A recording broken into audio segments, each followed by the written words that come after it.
इस वक्त की बड़ी खबर, भारत चीन की एलएसी पर फिर से झड़प हुई है। भारत ने चीन को मुंहतोड़ जवाब दिया है। इस वक्त की बड़ी खबर, घुसपैठ करने के लिए चीन के 20 सैनिक आए थे जो घायल हो गए हैं। तो आपको बता दें, भारत चीन पर लगातार एलएसी पर तनाव बढ़ता हुआ नजर आ रहा है। और इसी बीच इस वक्त की बड़ी खबर आपको बता रहे हैं, जहां पर एक बार फिर से झड़प हुई है, जहां पर भारतीय सेना ने चीनी सैनिकों को मुंहतोड़ जवाब दिया है। पर हमारे साथ अधिक जानकारी के लिए बातचीत करने के लिए रक्षा विशेषज्ञ ललन सिंह जी हमारे साथ जुड़ गए हैं। ललन सिंह जी, बहुत बहुत स्वागत है आपका न्यूज इंडिया पर।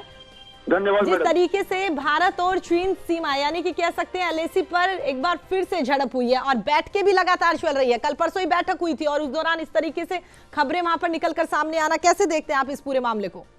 ये एकदम सोची समझी साजिश है चीन की। कल 16 घंटे इस पे कोर कमांडर पीजी के मेनन के द्वारा बातचीत हुआ था और 2:30 बजे रात में ये कार्यक्रम जो है समाप्त हुआ है। और इस तरह का जो आक्रमण हुआ है एकदम सोचा हुआ। मैं आपको बताना चाहता हूँ कि एलएसी पे चीन आक्रमक की पक्की तैयारी थी और चीन पर जो भी तनाव कम करने की जिम्मेदारी थी उससे वो मुंह मोड़ चुका है। और जो ये अभी जस्ट मतलब इस तरह की जो हरकत हुई है, 2:30 बजे रात में बातचीत का खत्म होना और इस तरह की कार्रवाई होना और उसमें अभी बहुत सा नुकसान चीन का होना है, क्योंकि हम अपने हाई पे बैठे हैं। मैं दावे के साथ कह सकता हूँ, कभी ब्रह्मपुत्र पर चीन की बात बढ़ाने की योजना, कभी कहीं एलएसी पे चीन आक्रमक हुआ तो हमारे इंडियन एयर चीफ जो है साफ बता दिया है, हमारे आर्मी के जनरल ने बता दिया। और मैं आपको दावे के साथ कह सकता हूँ, जो ये हरकत इन्होंने किया है इसके ऊपर बहुत बड़ा भारत की तरफ से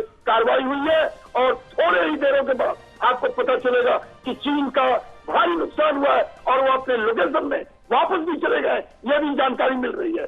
लेकिन ये बहुत खतरनाक सिचुएशन है एलएसी के ऊपर, एलओसी के ऊपर 26 जनवरी। बिल्कुल ललन सिंह जी, कहीं ना कहीं वाकई सोचने वाली बात है कि एक और तो कोर कमांडर्स की बैठक चलती है, लगातार ये उम्मीद की जाती है 17-17 घंटे बैठक चलती है और लगातार ये कहा जाता है कि वाकई इस दौरान इस बैठक से कोई हल निकलता हुआ नजर आएगा, लेकिन बैठकें चल रही है और उसी बीच में इस तरह की बड़ी खबरें सामने निकल कर आना, तो कहीं ना कहीं कह सकते हैं कि चीन जो है वो वाकई शांति नहीं चाहता या जो बैठकें चल रही है इनको सीरियस नहीं लेना चाहता चीन? नहीं, एकदम वो तैयारी के साथ है। अगर आप देखिए तो अरुणाचल से लेकर तिब्बत तक वो अपने एयर और मतलब इन्फेंट्री पूरी तौर पर तैयारी के साथ वो लगातार अपने आप स्ट्रेंथ को रीइंफोर्स कर रहा है। लेकिन मैं ये भी बताना चाहता हूँ कि हमारी जो भारतीय फौज है और इंडियन एयरफोर्स है वो आक्रमक तैयारी को कर चुकी है। 10,000 फोर्स और हमारी रीइंफोर्समेंट 2 दिन पहले का ये खबर है। मैं आपको बताना चाहता हूँ, ये जो भी एलएसी का तनाव है वो चीन के द्वारा है। भारत इसको खत्म करना चाहता है लेकिन गतिरोध और बढ़ रहा है। और मैं इसलिए बोल सकता हूँ कि बहुत खतरनाक सिचुएशन है एलएसी पे जो हुआ है और उनका बीसी नहीं, आगे भी इस तरह की कार्रवाई हो सकती है, लेकिन हम जवाबी कार्रवाई के लिए एकदम रेडीमेड है। ललन सर, आपको लगता है कि अरुणाचल में जिस तरीके से घुसपैठ की खबरें सामने आ रही है कि वहां पर चीन की ओर से गांव बसा लिया गया, तो कहीं ना कहीं सरकार की ओर से उस पर एक्शन नहीं लिया गया, उसकी वजह से चीन के हौसले बढ़े हैं और आज ये घटना देखने को मिली?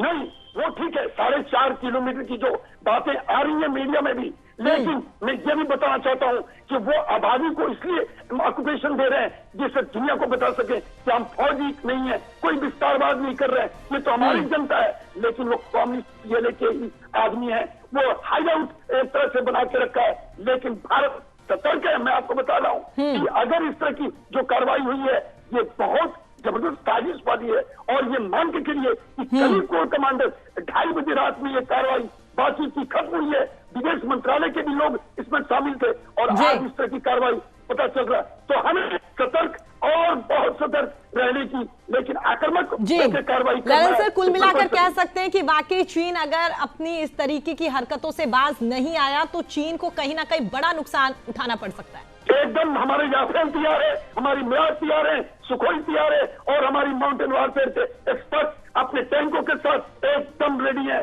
बस इंतजार है समय और निर्णय का। चलिए ललन सर, हमारे साथ जुड़ने के लिए, बातचीत करने के लिए आपका बहुत बहुत धन्यवाद।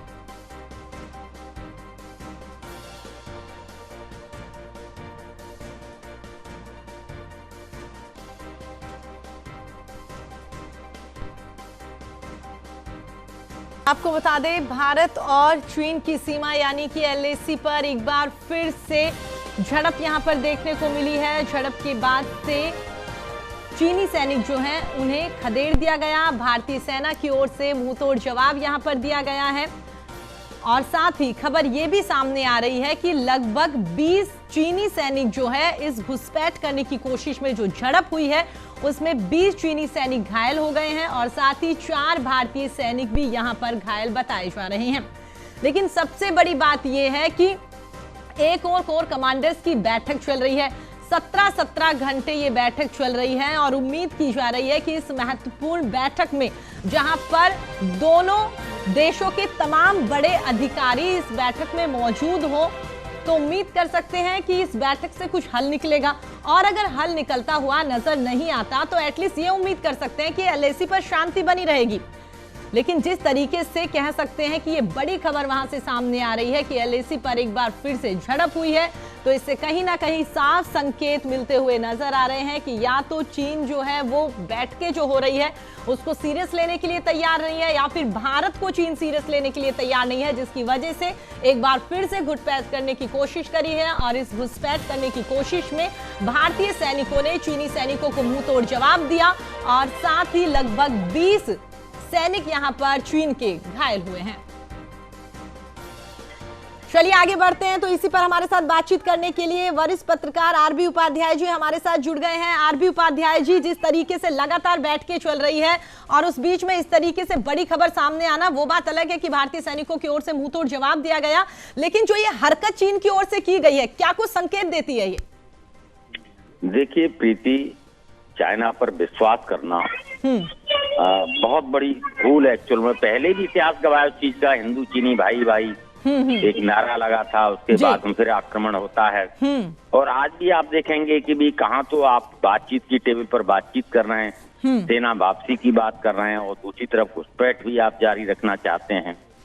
तो एक बिल्कुल अलग तरह का सिनेरियो बॉर्डर पर चाइना ने क्रिएट किया हुआ है।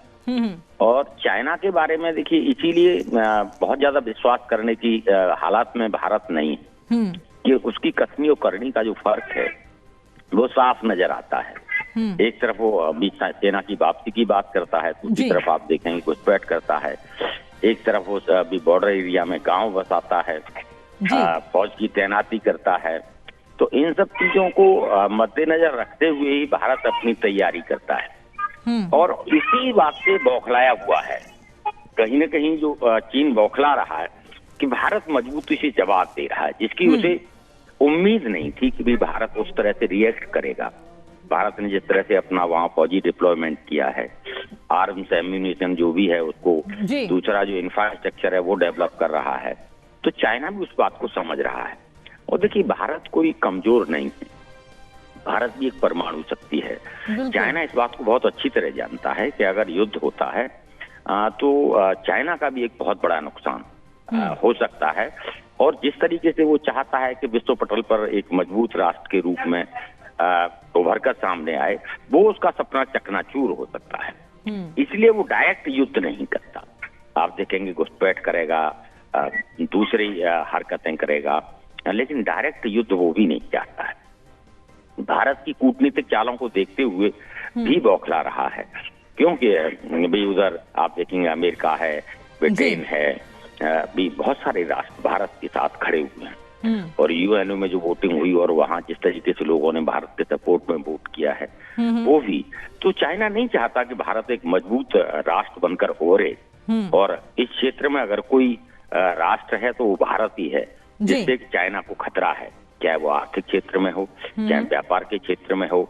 तो इन सब चीजों से वो भारत को कहीं ना कहीं कमजोर करने की कोशिश करता है जी। और उसी कड़ी में वो जी RB उपाध्याय जी, जिस तरीके से आपने कहा कि इनडायरेक्ट वो डायरेक्ट तो भारत से मुकाबला नहीं कर सकता, तो इनडायरेक्ट वो भारत से मुकाबला करने की कोशिश करता है या कहीं ना कहीं चाहता है कि भारत जो है वो ज्यादा शक्तिशाली देश ना बन जाए। इसकी वजह से इस तरह की घटनाएं चीन की ओर से देखने को मिलती है। लेकिन RB सर, आपने गाँव बसाने का जिक्र किया, आपको लगता है वाकई जिस तरीके से कहा जा रहा है कि अरुणाचल प्रदेश में चीन की ओर से गांव बसाया गया है और उसके बाद भी सरकार की ओर से कोई ठोस कदम नहीं उठाया गया, कोई कड़ा एक्शन नहीं लिया गया, शायद यही वजह हो सकती है कि चीन की ओर से ये झड़प यहां पर देखने को मिली है?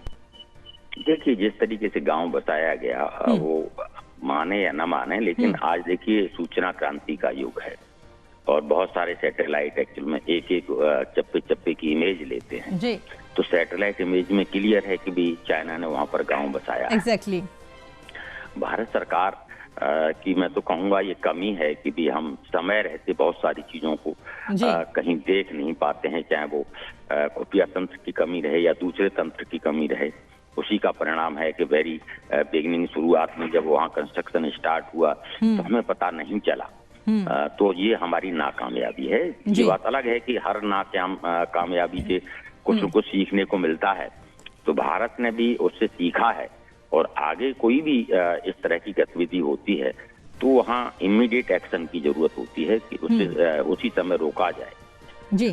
तो देखिए बिल्कुल भारत ने कोई बहुत माकूल जवाब जो गांव बसाया है उस पर नहीं दिया है। और चाइना की जो प्रतिक्रिया आई वो तो ये कहता है कि हम अपने एरिया में बना रहे हैं और वो अरुणाचल प्रदेश को भी अपना एरिया बताता है। बिल्कुल बिल्कुल है कि मान्यता नहीं देते हैं हम उसे। आरबी उपाध्याय जी, इसको हम इस तरीके से भी देख सकते हैं कि जिस तरीके से गांव बसाने की खबर सामने आई थी उसके बाद से लगातार आरोप प्रत्यारोप का दौर भी लगता हुआ नजर आया था। तमाम विपक्षी पार्टियों ने सरकार पर आरोप लगाए थे कि गांव बसा दिया गया है, सैटेलाइट से तस्वीरें सामने आई है, लेकिन उसके बावजूद भी सरकार की ओर से कोई ठोस कदम नहीं उठाया जा रहा। तो कहीं ना कहीं भारत में अगर इस तरह की बयानबाजियां होती है तो चीन का मनोबल बढ़ता है इस तरीके से हरकतें करने के लिए।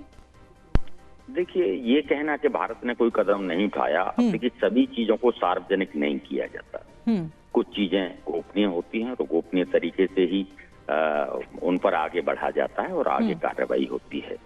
तो ये कह देना कि भारत ने कोई कार्रवाई नहीं की। क्या लगता है अब इस तरीके से घटनाएं जो देखने को मिल रही है आरबी उपाध्याय जी, आगे भारत का क्या कुछ रुख रह सकता है, क्या कड़ा एक्शन भारत ले सकता है?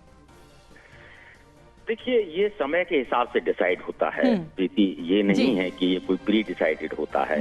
इसमें बहुत सारी चीजों को मद्देनजर रखना होता है। अंतर्राष्ट्रीय परिस्थितियां क्या हैं, इंटरनल हालात क्या हैं, और इन सब चीजों को मद्देनजर रखने के बाद ही कोई प्लान बनाया जाता है और उस पर एक्शन होता है जी। तो ये कहना कि भी भारत क्या कदम उठाएगा वो नहीं मैं कह सकता, लेकिन भारत जो भी देश हित में कदम है वो बिल्कुल मजबूती के साथ उठाएगा और जहां जवाब देने की जरूरत है, जिस भाषा में जवाब देने की जरूरत है, भारत उस भाषा में जवाब देगा। और ये चाइना समझता है, इसलिए चाइना बौखलाया हुआ है जी। और कहीं ना कहीं आरबी उपाध्याय जी ये भी कह सकते हैं कि कोर कमांडर की जिस तरह की लगातार बैठकें चल रही है, 17 घंटे बैठक चल रही है, तो कह सकते हैं कि यहाँ पर भी भारत को बहुत ही प्रमुखता के साथ, कड़े एक्शन के साथ यहाँ पर अपनी बात रखनी पड़ेगी, तभी कहीं जाकर चीन थोड़ा समझेगा। देखिए भारत ने अपनी बात मजबूती के साथ रखी है। जिस तरीके चाइना चाहता था कि भी भारत अपनी फौज वापस करे और LOC से जो अपना डिप्लॉयमेंट है उसको हटाए, तो भारत ने दो टूक और स्पष्ट शब्दों में कहा है कि जब तक चाइना अपनी जो पहली पोजीशन थी उस पर नहीं आ जाता, मान लीजिए फिंगर 8 से फिंगर 4 तक आ जाना, तो जब तक वापसी नहीं होती है तब तक ये संभव नहीं है। और उसी का परिणाम है कि इतने दिनों से आप देखेंगे कि वहां पर जो फौज का डिप्लॉयमेंट है चाइना का भी और भारत का भी माइनस टेम्परेचर में भी बिल्कुल वहां पर जारी है। तो वो चीजें चाइना समझ रहा है और चाइना की बौखलाहट साफ नजर आती है। उसी का परिणाम है कि वो गांव बताता है, घुसपैठ करता है, ये सब चीजें हैं। और भारत भी बड़ा बारीकी से इन सब परिस्थितियों पर नजर रख रहा है और अंतर्राष्ट्रीय पटल पर जहां भी उसे जगह मिलती है वहां उस बात को उठाता है। और जो भी विश्व बिरादरी है वो भारत के साथ है। क्यों सब चाइना से इस वक्त खिलाफ हैं, इसकी जो विस्तारवादी नीति है उसकी सभी आलोचना करते हैं। और हमारे साथ ही नहीं है, जितने भी पड़ोसी मुल्क हैं सबके साथ चाइना का इसी तरीके का कॉन्फ्लिक्ट कहीं कहीं देखने में मिलता है। आरबी जी इस बात से इनकार नहीं कर सकते कि जिस तरीके से LAC पर चीन की ओर से लगातार छुटपुट घटनाएं देखने को मिल रही है, पाकिस्तान उसका साथ दे रहा है, ये तो क्लियर है। लेकिन अब जब जिस तरीके से आपने कहा कि अंतर्राष्ट्रीय पटल पर हम भी जब भी मौका मिलता है अपनी बात रखते हैं, कहीं ना कहीं चीन जिस तरीके से हरकतें कर रहा है पूरी दुनिया का कह सकते हैं ध्यान भटकाने के लिए इस तरीके से यहाँ पर घटनाओं को अंजाम दे रहा है, अपने सैनिकों को भेज रहा है। देखिए वो चाइना भी पूरी तरीके से आप देखेंगे कि विश्व पटल पर एकदम से अकेला पड़ता चला जा रहा है जी। और उसके पीछे कारण सिर्फ और एक ही कारण है कि भी जो उसकी विस्तारवादी नीति है, जो उसके पड़ोसी देश हैं उनके जमीन को हड़पना, उस पर कब्जा करने की कोशिश करना, ये सब चीजें अब कोई छुपी नहीं रह गई हैं। ये सब जानते हैं कि भाई चाइना की विस्तारवादी नीति है, चाहे वो समुद्र के क्षेत्र में है, चाहे वो भूभाग के क्षेत्र में है, तो ये नीतियां बहुत ज्यादा दिन नहीं चलती हैं, तानाशाही बहुत ज्यादा दिन नहीं चलती है। अब ये बात अलग है कि इतना सब कुछ होते हुए भी चाइना अपनी जो आदतें हैं उनसे बाज नहीं आ रहा है जी। तो वो देखिए एक भारत के साथ ही नहीं है, कहीं न कहीं विश्व समुदाय है वो भी इस बात से आहत है, चाहे वो अंतर्राष्ट्रीय पंचायत का फैसला हो समुद्र के मामले में, वो उसने उसे धता बताई और वो नहीं माना उसने। तो इन सब चीजों का जो निदान है वो भी कहीं न कहीं पूरा जो एक विश्व समुदाय है वो मिलकर ही कुछ न कुछ एक एक्शन और रिएक्शन जो भी है जिससे कि क्षेत्र में शांति स्थापित हो सके और चाइना के जो पड़ोसी देश हैं वहां पर एक्चुअल में शांति कायम रहे।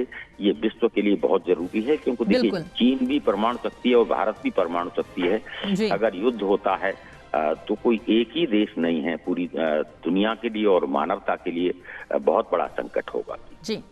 चलिए आरबी उपाध्याय जी हमारे साथ जुड़ने के लिए, बातचीत करने के लिए आपका बहुत बहुत धन्यवाद। वरिष्ठ पत्रकार आरबी उपाध्याय जी हमारे साथ जुड़े हुए थे, उन्होंने बताया किस तरीके से लगातार चीन की ओर से कायराना हरकत की जा रही है। एक और कोर कमांडर्स की बैठकें चल रही है, 17-17 घंटे वो बैठकें हो रही है। उम्मीद की जा रही है कि इस बैठक में कुछ सकारात्मक परिणाम निकल के सामने आएंगे और जिस तरीके से अभी तक बैठक में जो रिजल्ट निकल कर आया था वो ये कहा जा रहा था कि वाकई ही पहले चीन के सैनिक जिस पोजीशन पर थे वापस वहीं पर चले जाए, यानी कि कहा जा रहा था कि दोनों भारत के सैनिक और चीन के सैनिक दोनों वापस अपनी पोजीशन पर चले जाएंगे। लेकिन इस वक्त की बड़ी खबर ये वाकई चौंकाने वाली कह सकते हैं कि एक और बैठकें चल रही है, दूसरी ओर चीन लगातार भारत में घुसपैठ करने की कोशिश कर रहा है, अपने सैनिकों को भेज रहा है। लेकिन अच्छी खबर यह है कि भारतीय सैनिकों की ओर से चीनी सैनिकों को मुंहतोड़ जवाब दिया गया। लगभग 20 चीनी सैनिक जो है वो यहां पर घायल हो गए हैं और लगभग खबर ये भी सामने आ रही है कि इस दौरान जो झड़प हुई है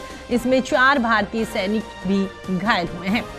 साफ है चीन की ओर से जो दोहरा रवैया अपनाया जा रहा है वो अब दुनिया के सामने आ गया है। एक और तो बैठकें करने की बातें कही जाती है, लगातार सकारात्मक परिणाम पॉजिटिविटी की बातें कही जाती है, दूसरी ओर भरोसा तोड़ के चीनी सैनिकों को भारतीय सीमा में घुसाया जाता है। लेकिन भारतीय सैनिकों की ओर से मुंहतोड़ जवाब दिया गया। सिक्किम के नाकुला में ये झड़प हुई थी जहां पर एलएसी पार करने की कोशिश कर रहे थे चीनी सैनिक और इस दौरान भारतीय सैनिकों ने उन्हें रोका, झड़प हुई और इस दौरान 20 चीनी सैनिक घायल हो गए।